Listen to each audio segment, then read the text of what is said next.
तो hey everyone, स्वागत है आप सभी का एक बार फिर से आपके अपने इस बेहतरीन यूट्यूब चैनल और संध्या क्लासेस पे RSAT एग्ज़ाम अक्टूबर 2023 तैयारी 90 से ऊपर वाली सीरीज़ में एक बार फिर से आप सभी का स्वागत है।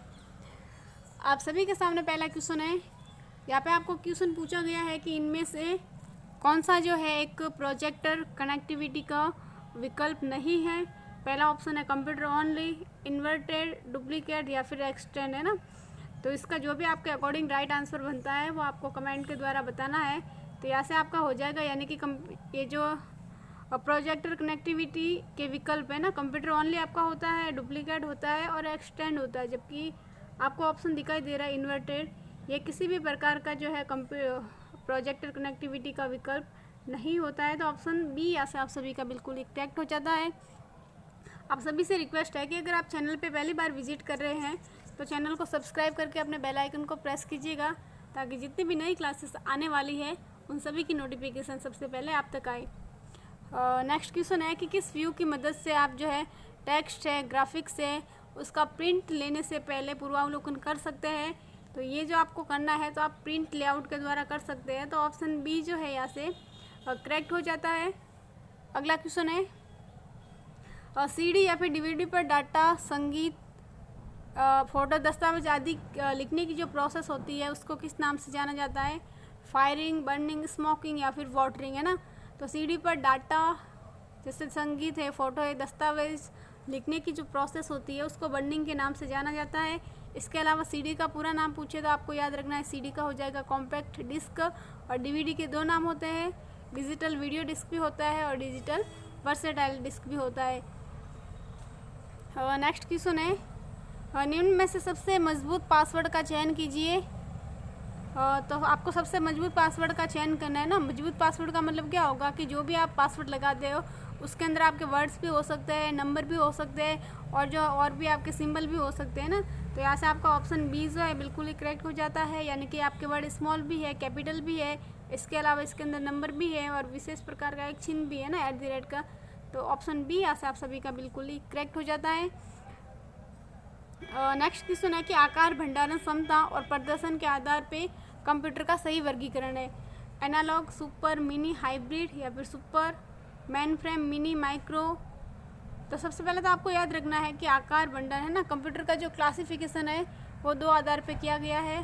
फर्स्ट आपका किया गया है आकार, भंडारण, क्षमता और प्रदर्शन के आधार पे, और सेकंड आपका किया गया है ऑपरेटिंग थ्योरी के अकॉर्डिंग। तो यहाँ से आपको पूछे कि आकार, भंडारण, क्षमता और प्रदर्शन के आधार पे कंप्यूटर के कितने टाइप्स है, तो आपको याद रखना है 4 टाइप्स है, और ऑपरेटिंग थ्योरी के अकॉर्डिंग पूछे तो उसके 3 टाइप्स है। तो यहाँ से आपको पूछा था कि आकार, भंडारण और क्षमता प्रदर्शन के आधार पे ना, तो यहाँ से आपका हो जाएगा super, mainframe, mini and micro. Option B जो है यहाँ से आपका करेक्ट हो जाता है। भले आपके क्वेश्चन रिपीट हो रहे हैं ना, रिपीट होने का मतलब जो आपके लिए इम्पोर्टेंट है वही क्वेश्चन हम आपके सामने बार बार लेके आ रहे हैं। इसके अलावा शाम 6 बजे रोज़ सर की जो लाइव क्लास होती है उसको भी आपको रेगुलर ज्वाइन करना है, ताकि आप सभी के हर बार की बात इस बार भी बनेंगे अच्छे परसेंटेज।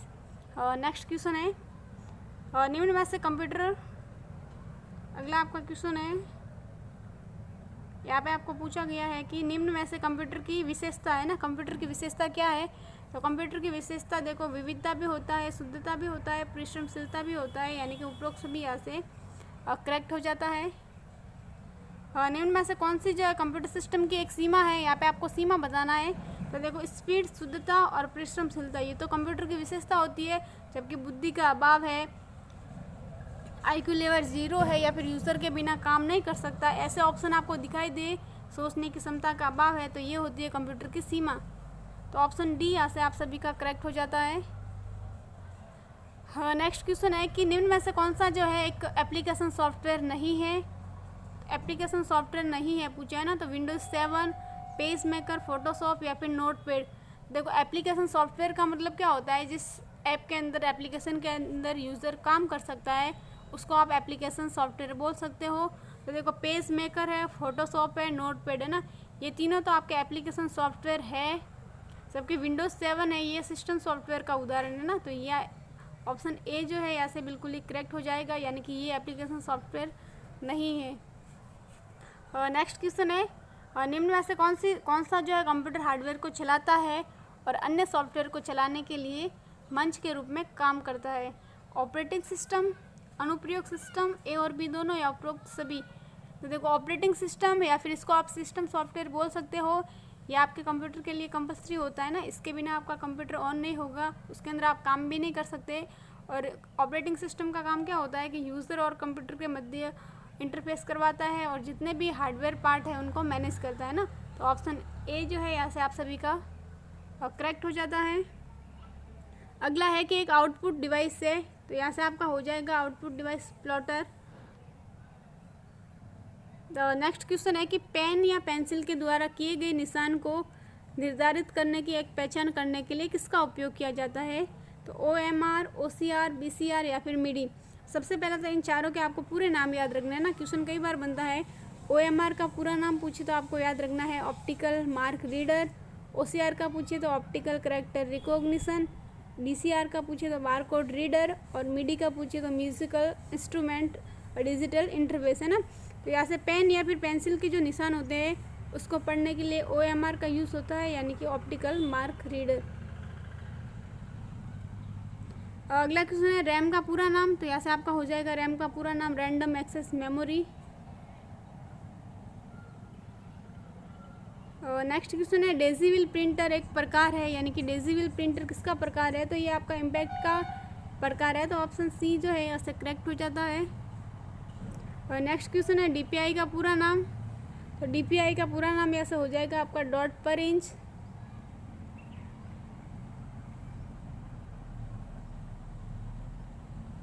अगला क्वेश्चन है GUI का पूरा नाम, तो GUI का पूरा नाम आपको बताना है ग्राफिकल यूज़र इंटरफेस या फिर ग्लोबल यूज़र इंटरफेस या ग्लोबल यूज़र इंटरनेट या फिर उपरोक्त में से कोई नहीं, तो आपका यहाँ से हो जाएगा ग्राफिकल यूज़र इंटरफेस।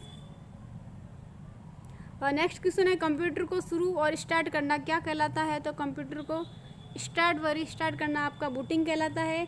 बूटिंग आपके दो टाइप्स की होती है ना, एक तो आपकी होती है कोल्ड बूट, जबकि सेकंड आपकी होती है वार्म बूट। अभी कोल्ड का मतलब होता है किसी रिफ्रेश या फिर किसी बंद कंप्यूटर का आप ऑन कर रहे हो ना, तो वो वाली आपकी प्रोसेस कोल्ड बूट कहलाएगी। जबकि पहले से आपका कंप्यूटर ऑन है और किसी कारणवश उसको आप रीस्टार्ट कर रहे हो, तो वो वाली प्रोसेस आपकी वार्म बूट कहलाती है ना। तो यहाँ से इतनी सी बातें आपको याद रखनी है। नेक्स्ट क्वेश्चन है कंप्यूटर लॉगिन होने के बाद सर्वप्रथम जो एरिया आपको दिखाई देता है उसको क्या बोला जाता है? तो task bar, title bar, desktop या फिर स्क्रॉल बार। तो कंप्यूटर आप लॉगिन करते हो और सर्वप्रथम आपको जो स्क्रीन दिखाई देती है उसको डेस्कटॉप बोला जाता है ना। डेस्कटॉप के अंदर आपके आइकन है, फाइल फोल्डर है, वो आपके होते हैं। फिर टास्क बार पूछे तो टास्क बार आपका जो है डेस्कटॉप एरिया के सबसे नीचे वाली बार होती है और टाइटल बार जो है सबसे ऊपर वाली आपकी बार होगी और स्क्रॉल बार से पेज को आप अप डाउन कर सकते हो। हाँ, अगला क्वेश्चन है कि बैकग्राउंड में रन हो रहे प्रोग्रामों को होल्ड करने के लिए जो आइकन होते हैं उन्हें क्या बोला जाता है? तो उनको बोला जाता है क्विक लॉन्च या फिर सिस्टम ट्रे, शॉर्टकट आइकन या फिर उपरोक्त में से कोई नहीं। तो यहाँ से आपका हो जाएगा सिस्टम ट्रे। सिस्टम ट्रे आपका कौन सी बार में होता है? तो आपको याद रखना है टास्क बार में होता है। नेक्स्ट क्वेश्चन है निम्न में से एंटीवायरस का उदाहरण नहीं है? नॉर्टन, क्विक हिल या फिर नेटस्केप नेविगेटर या फिर कैस्परकी। तो देखो नॉर्टन है, क्विक हिल है और कैस्परकी है ना, ये तीनों एंटीवायरस के टाइप्स है। जबकि नेटस्केप नेविगेटर है ये आपका एक वेब ब्राउज़र होता है। तो यहाँ से आपका ऑप्शन सी जो है बिल्कुल ही करेक्ट हो जाता है। अगला है निम्न में से कौन से विंडोज़ में प्रारंभ बटन नहीं है, यानी कि कौन से विंडोज़ में स्टार्ट बटन नहीं था? तो विंडोज़ विस्टा, विंडोज़ 10, विंडोज़ 8 या फिर उपरोक्त में से कोई नहीं। तो आपको याद रखना है कि विंडोज़ 8 और 8.1 के अंदर स्टार्ट बटन का उपयोग नहीं किया था, है ना। नेक्स्ट क्वेश्चन है कि विंडोज़ में स्टार्ट बटन का उपयोग आप किसके लिए कर सकते हो? तो विंडोज़ के अंदर अगर आपको स्टार्ट बटन का यूज़ करना है तो आप एप्लीकेशन लॉन्च करने के लिए कर सकते हो, यानी कि एप्लीकेशन को खोलने के लिए कर सकते हो। डिवाइस की सेटिंग करनी है तब भी इसका यूज़ आप कर सकते हो। और सिस्टम को बंद करना है ना, ऑन आप CPU से करोगे। अगर आपको सिस्टम को बंद करना है तो जैसे आप स्टार्ट बटन पे क्लिक करते हो तो साइड में आपको शट डाउन का ऑप्शन मिलता है ना, रीस्टार्ट करना है, शट डाउन करना है, तो वो आप कर सकते हो। तो यहाँ से आप उपरोक्त सभी जो है करेक्ट हो जाता है। अगला क्वेश्चन है ISP का पूरा नाम। देखो ISP का पूरा नाम यहाँ से आपका हो जाएगा पहला ऑप्शन है इंटरनल सर्विस प्रोवाइडर या फिर इंटरनेशनल सर्विस प्रोवाइडर या फिर इंटरनेट सर्विस प्रोवाइडर। तो ऑप्शन सी यहाँ से आप सभी का करेक्ट हो जाता है। आईएसपी एक ऐसा संगठन है या फिर कंपनी है जो यूज़र को क्या करती है, इंटरनेट की सेवाएं उपलब्ध करवाती है। अगला क्वेश्चन है कि एक सर्च इंजन वास्तविक समय में किन प्रक्रियाओं से गुजरता है ना, तो वेब ट्रोलिंग या फिर वेब स्पाइडर, इंडेक्सिंग, सर्चिंग या उपरोक्त सभी। तो एक सर्च इंजन वास्तविक समय में अगर आपसे पूछे कि किन किन प्रोसेस से गुजरता है, तो इन तीनों प्रोसेस से गुजरता है। तो यहाँ से आपका ऑप्शन डी जो है करेक्ट हो जाता है। नेक्स्ट क्वेश्चन है निम्न में से सर्च इंजन का उदाहरण है। तो सर्च इंजन का उदाहरण पेटीएम, गूगल, राउटर या फिर फ्लिपकार्ट। तो आप सभी को पता है गूगल यहाँ से आपका हो जाएगा। देखो भले इस क्लास के अंदर आपके क्वेश्चन जो है रिपीट हो रहे हैं, तो आपको समझना है कि वो क्वेश्चन आपके जो है रिवाइज हो रहे हैं और आप सभी के लिए इम्पोर्टेंट है। तो अगला क्वेश्चन है कि रुपए डेबिट कार्ड क्या है। तो सबसे पहले तो आपको याद रखना है कि रुपए डेबिट कार्ड एक आपका घरेलू डेबिट कार्ड है और भारत के राष्ट्रीय भुगतान निगम यानी कि एनपीसीआई है ना, एनपीसीआई द्वारा जारी एक कार्ड है। और जितने भी एटीएम और पीओएस का पूरा नाम याद रखना है, पॉइंट ऑफ सेल मशीनों पर ये स्वीकृत है, यानी कि उपरोक्त सभी यहाँ से आपका हो जाएगा। अगला क्वेश्चन है निम्न में से कौन सा ऑनलाइन बैंकिंग का एक फ़ायदा नहीं है।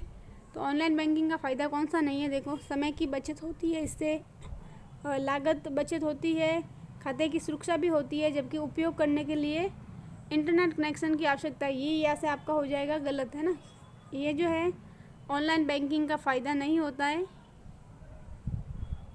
अगला क्वेश्चन है राजस्थान सरकार द्वारा चलित ई कॉमर्स वेबसाइट का उदाहरण है RSLDC, RPC, ई ज्ञान या फिर ई बाज़ार। तो देखो राजस्थान सरकार द्वारा चलित ई कॉमर्स वेबसाइट का उदाहरण, ई कॉमर्स वेबसाइट आपकी बहुत सारी है ना, जबकि राजस्थान सरकार द्वारा चलित पूछे तो आपको याद रखना है ई बाज़ार। अगला है निम्न में से ऑनलाइन शॉपिंग साइट नहीं है, कौन सी जो है ऑनलाइन शॉपिंग साइटें नहीं है। तो फ्लिपकार्ट है, स्नैपडील है, जबोंग है, ये तीनों आपकी होती है। जबकि जो ट्विटर है ना, ये सोशल नेटवर्किंग साइट का एग्जाम्पल है और इसको माइक्रो ब्लॉगिंग के नाम से जाना जाता है। तो ऑप्शन डी यहाँ से करेक्ट हो जाता है। अगला क्वेश्चन है कि ऑनलाइन शॉपिंग जो है किस प्रकार की लेन देन का उदाहरण है, B2B, B2C, C2C या फिर उपरोक्त में से कोई नहीं। तो सबसे पहले तो B2B का पूरा नाम पूछे तो आपको याद रखना है बिजनेस टू बिजनेस, B2C का पूछे तो बिजनेस टू कंज्यूमर और C2C का पूछे तो कंज्यूमर टू कंज्यूमर। तो यहाँ से आपका ऑप्शन बी यानी जो है करेक्ट हो जाता है, यानी कि ऑनलाइन शॉपिंग वेबसाइट है वो B2C प्रकार की लेन देन का उदाहरण है ना, बिजनेस टू कंज्यूमर। अगला है क्लाउड स्टोरेज प्लेटफॉर्म का उदाहरण है गूगल ड्राइव या फिर Microsoft one drive, drop box या उपरोक्त सभी। तो उपरोक्त सभी ऐसे आपका करेक्ट हो जाता है। अगला क्वेश्चन है राजवेग के संदर्भ में सास का पूरा नाम है ना। तो राजवेग के संदर्भ में अगर आपसे सास का पूरा नाम पूछे, सबसे पहले तो राजवेग आपका एक क्लाउड है, क्लाउड स्टोरेज है, और इसी के संदर्भ में सास पूछे तो आपको याद रखना है सॉफ्टवेयर एज ए सर्विस होगा, और पास का पूछे PAAS तो प्लेटफॉर्म एज ए सर्विस। अगला है ऑनलाइन शिकायत निवारण हेतु राजस्थान सरकार का पोर्टल कौन सा है। ऑनलाइन आपको शिकायत करनी है तो आप किस पोर्टल पे कर सकते हो, राजस्थान संपर्क, राजस्थान सेवा द्वार, राजस्थान ई-वॉल्ट या फिर राजस्थान एकल साइन ऑन। तो अगर आपको शिकायत करनी है ऑनलाइन तो आप राजस्थान संपर्क पे कर सकते हैं ना। तो ऑप्शन ए यहाँ से आपका करेक्ट हो जाता है। अगला क्वेश्चन है कि बाईं तरफ के किसी अकेले अक्षर को मिटाने के लिए किस कुंजी का आप उपयोग करेंगे, बैक स्पेस, डिलीट, एंटर या फिर स्पेस बार। देखो बाईं ओर के अकेले अक्षर को मिटाना है तो आप बैक स्पेस का यूज़ करेंगे है ना, इंपॉर्टेंट क्वेश्चन है, कई बार एग्जाम में आया हुआ है। देखो बी से आपको याद रखना है बैक स्पेस और बी से बाईं ओर। अगर इसके अलावा क्वेश्चन बने कि दाईं ओर के किसी अक्षर को मिटाना है तो आप किस कुंजी का यूज़ करेंगे, तो वहाँ पे आपको याद रखना है डिलीट का, डी से डिलीट हो जाएगा और द से आपका दाईं ओर हो जाएगा। इसके अलावा एंटर का यूज़ है ना, इंपॉर्टेंट है, आपसे पूछेगा एंटर का यूज़ कि MS वर्ड में नया पेज दर्ज करने की शॉर्टकट कुंजी है, तो आपको वहाँ पे एंटर याद रखना है और स्पेस का आप सभी को पता होगा कि वर्ड के मध्य जगह देने के लिए स्पेस बार का यूज़ किया जाता है। तो यहाँ से आपका ऑप्शन बाई और से पूछा था, तो ए जो है करेक्ट हो जाता है। अगला क्वेश्चन है, डॉक्यूमेंट को पहली बार सेव करने के लिए और निम्न में से आप किसका उपयोग करेंगे? तो सेव एज, ए और बी दोनों, या फिर उपरोक्त में से कोई नहीं। तो जब आप डॉक्यूमेंट को पहली बार सेव कर रहे हो तो वो वाला आपका कहलाएगा सेव, और सेव की शॉर्टकट कुंजी होगी Ctrl+S। और जो सेव एज है ना, इसका मतलब क्या होता है? सेव एज पहले से जो कंप्यूटर में आपकी फ़ाइल सेव है उस फाइल के अंदर कुछ परिवर्तन करके उसका नाम बदल के आप उसको दोबारा सेव करोगे, तो वो वाला आपका कहलाएगा सेव एज। और सेव एज की शॉर्टकट की पूछे तो आपको याद रखना है F12। फंक्शन की के अंदर जो होती है F12 वह इसकी शॉर्टकट कुंजी है। आज की क्लास का अंतिम क्वेश्चन है, खाली जगह के जरिए आप वर्तमान डॉक्यूमेंट की किसी लोकेशन को दूसरी डॉक्यूमेंट या वेबसाइट से जोड़ सकते हैं ना, किसके जरिए जो है आप डॉक्यूमेंट को जोड़ सकते हैं? तो लिंक, हाइपर लिंक, लिंकेज, या फिर उपरोक्त वैसे कोई नहीं। तो देखो, आप हाइपर लिंक के जरिए आप क्या कर सकते हो? डॉक्यूमेंट को किसी लोकेशन पर दूसरे डॉक्यूमेंट है या फिर उसकी वेबसाइट को आप जोड़ सकते हैं। इम्पोर्टेंट है, हाइपर लिंक की शॉर्टकट की पूछे तो आपको याद रखना है Ctrl+K होती है। तो आज के लिए इतना ही, मिलते हैं नेक्स्ट क्लास में। आज की सेशन आपको अच्छा लगा है तो लाइक, कमेंट एंड शेयर करें। अगर आप चैनल पे पहली बार विजिट कर रहे हैं तो चैनल को सब्सक्राइब करके अपने बेल आइकन को प्रेस कीजिएगा, ताकि जितनी भी नई क्लासेस आने वाली है उन सभी की नोटिफिकेशन सबसे पहले आप तक आए।